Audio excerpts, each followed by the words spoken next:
This is Kolkata TV's podcast news. আপনারা শুনছেন পডকা। ফের পতন তাপমাত্রার রাজ্য জুড়ে শীতের আমেজ অব্যাহত। আমি ভাস্বতী, জানাবো বিস্তারিত। সাধারণতন্ত্র দিবসে ফের কনকনে ঠান্ডা রাজ্য জুড়ে। শুক্রবার ফের পতন হলো তাপমাত্রার। এদিন কলকাতা সহ দক্ষিণবঙ্গের বেশ কিছু জেলায় শীতের আমেজ উপভোগ করবে রাজ্যবাসী। এদিন সকাল থেকে কলকাতায় শীতের আমেজ বজায় থাকবে।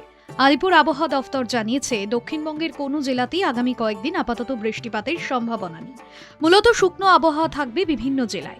কনকনে উত্তরে হাওয়া রাজ্যে ঢুকবে, ফলে আগামী কয়েকদিনে রাজ্যের তাপমাত্রা আরও কিছুটা কমবে বলেই জানিয়েছেন আবহাওয়াবিদরা।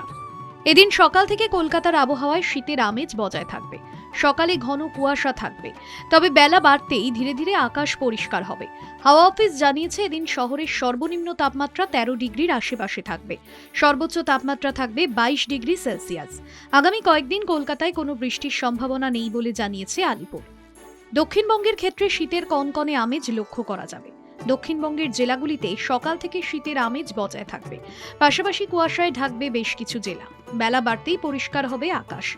দক্ষিণবঙ্গের কোনো জেলাতেই আগামী কয়েকদিন আপাতত বৃষ্টির সম্ভাবনা নেই। শুনুন পডকা, রাত দিন 7 দিন।